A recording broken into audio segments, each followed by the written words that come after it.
मैंने सोचा नहीं था कि T20 रिटायर करूंगा मैं, बट सिचुएशन ऐसा आ गया। I thought it is the perfect situation for me.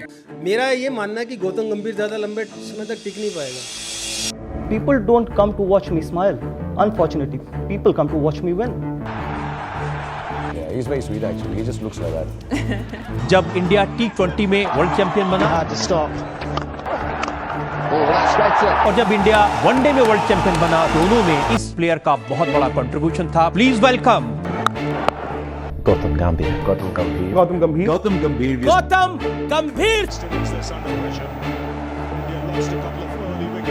कि गौतम गंभीर अगले कोच है भारत के। इंडिया के क्रिकेट के इतिहास में अगर किसी एक कोच के अपॉइंटमेंट को लेकर सबसे ज्यादा कंट्रोवर्सी हुआ है तो वो गौतम गंभीर का है। के अंदर बहुत आउटस्टैंडिंग प्लेयर है क्रिकेट पे, नो डाउट। बीसीसीआई के इस डिसीजन से फैंस दो हिस्सों में बढ़ गए हैं। एक तरफ कुछ लोगों का कहना है कि गौतम गंभीर एक बहुत ही अच्छे कोच साबित होंगे, I'm quite bullish about Gautam Gambhir. जबकि दूसरी तरफ कुछ एक्सपर्ट्स और स्पेशली गौतम गंभीर के टीममेट जोगेंद्र शर्मा का ये कहना है कि मेरा ये मानना है कि गौतम गंभीर ज़्यादा लंबे समय तक टिक नहीं पाएगा। कुछ फैंस अब रोहित, गंभीर और कोहली के ये एरा को ग्रेग चैपेल और गांगुली के एरा से कंपेयर करने लगे हैं, जहां कोच और प्लेयर के बीच कॉन्फ्लिक्ट की वजह से पूरे इंडियन क्रिकेट को नुकसान पहुंचता है। पर असली कंट्रोवर्सी तब स्टार्ट हुआ जब बहुत सारे फैंस को गंभीर की कैप्टन और टीम सिलेक्शन में फेवरेटिज्म दिखने लगा और कुछ डिजर्विंग प्लेयर्स को जानबूझकर टीम से ड्रॉप करने की भी एलिगेशन लगी। इसके बाद कई सारे फैंस ने ये भी पॉइंट आउट किया कि गंभीर का कोचिंग एक्सपीरियंस ना के बराबर है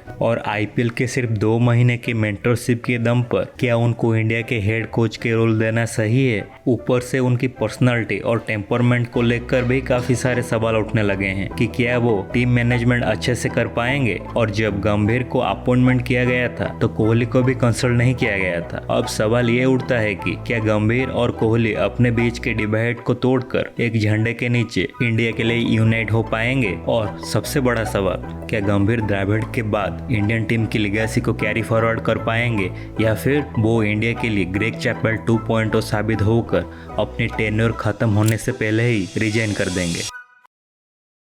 former Indian coach John Wright के अनुसार गंभीर एक बहुत ही अच्छे प्लेयर थे, लेकिन साथ ही साथ गंभीर एक बहुत ही इनसिक्योर प्लेयर भी थे। उतना ही इनसिक्योर फील करता हूँ जितना मैं शुरू में करता था जब मैं टीम में आया था। उन्हें हमेशा ये डर रहता था कि उनको टीम से बाहर करके किसी और को उनकी जगह रिप्लेस कर दिया जाएगा और यही डर उनको और भी ज्यादा हार्डवर्क और अच्छे परफॉर्म करने के लिए ड्राइव करता था। और शायद इसी वजह से वह एक सिक्योर ड्रेसिंग रूम की हमेशा बात करते हैं, जो ड्रेसिंग रूम उन्हें कभी नहीं मिला। एक प्लेयर को हमेशा ये डर रहता है कि अगर वो अच्छा परफॉर्म नहीं करेगा तो उसे टीम से निकाल दिया जाएगा। और इसी इनसिक्योरिटी और प्रेशर की वजह से कई सारे अच्छे प्लेयर्स भी परफॉर्म नहीं कर पाते हैं। इसीलिए अगर गंभीर किसी प्लेयर को बैक करते हैं तो आखिरी दम तक बैक करते हैं। He created an atmosphere where if he backed you and backed you to the tilt, right? He was there with you. ये हमने केकेआर टीम के साथ भी देखा, जहां सुनील नारायण और मिचेल स्टार्क की परफॉर्मेंस पहले कुछ मैचेस में अच्छा नहीं था, पर उसके बावजूद गंभीर ने उनको बैक किया और आखिर में फाइनल में जब उनकी जरूरत थी तो दोनों प्लेयर ने अच्छा परफॉर्म किया।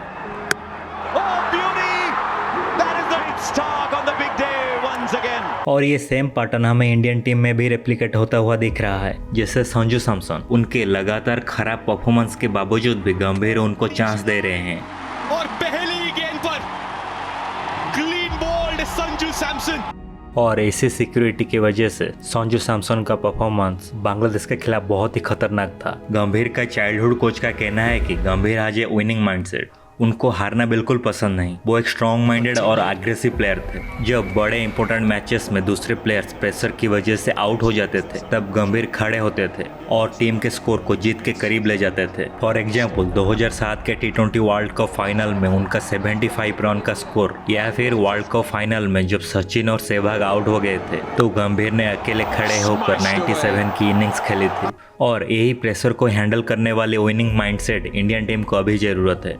हमने कई बार ये देखा है कि जब इंडिया के टॉप ऑर्डर्स बैट्समैन जल्दी आउट हो जाते हैं तो इंडिया के मिडिल ऑर्डर बैट्समैन प्रेशर को हैंडल नहीं कर पाते हैं और एक के बाद एक आउट हो जाते हैं। और इसे चेंज करने के लिए हमें गंभीर की विनिंग मेंटालिटी की जरूरत है और इसका छोटा सा झलक हमने रिसेंटली हुए बांग्लादेश के अगेंस्ट T20 और टेस्ट सीरीज में देखा है। टेस्ट सीरीज में जहां इंडिया की 114 में 6 विकेट गिरने के बाद भी अश्विन और जाडेजा ने खड़े होकर लंबी पारी खेली, वहीं पे T20 सीरीज के एक गेम में नीतीश कुमार रेड्डी और रिंकू सिंह ने मिडिल ऑर्डर में स्ट्रॉन्ग बैटिंग करके इंडिया की स्कोर को 220 के ऊपर ले गए।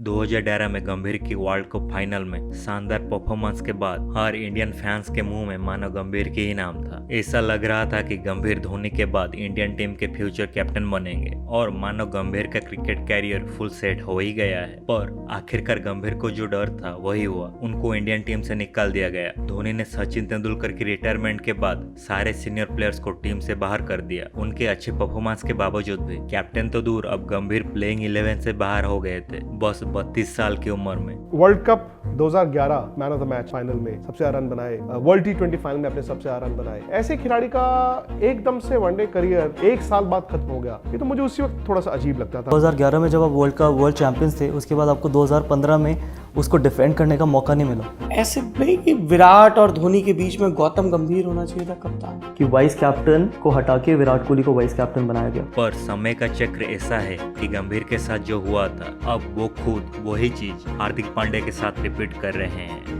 रोहित और विराट के T20 से रिटायरमेंट के बाद अगर किसी सीनियर प्लेयर को कैप्टनसी मिलने चाहिए तो वो सिर्फ हार्दिक पांड्या ही थे, पर गंभीर ने कैप्टनसी के लिए सूर्य कुमार यादव को चुना, जिनका कैप्टनसी में आज तक कोई भी एक्सपीरियंस नहीं था। गंभीर का ये मानना है कि captain should be selfless. To me, I think a leader needs to be someone who's absolutely selfless, who does not only think about himself but about the team as well. और गंभीर सूर्य कुमार यादव को KKR के दिनों से जानते हैं और वो उनके बहुत ही अच्छे दोस्त भी हैं, और इसीलिए फैंस का ये कहना है कि गंभीर अपने फ्रेंड सूर्य कुमार यादव के साथ फेवरेटिज्म कर रहे हैं। और कई फैंस का ये भी कहना है कि स्काई एक स्ट्रॉन्ग कैरेक्टर नहीं है, तो उनके ऊपर गंभीर अपनी मनमानी करेंगे जो वो हार्दिक पांड्या के साथ कभी नहीं कर सकते। जब मीडिया ने हार्दिक को कैप्टेंसी ना देने के बारे में पूछा तो गंभीर ने हेल्थ और फिटनेस का रीजन देकर क्वेश्चन को डॉज किया। पर अब ये सवाल उठता है कि हार्दिक को वाइस कैप्टेंसी से क्यों हटाया। अब ऐसा लग रहा है कि गंभीर वही कर रहे हैं हार्दिक के साथ जो उनके साथ धोनी ने किया था,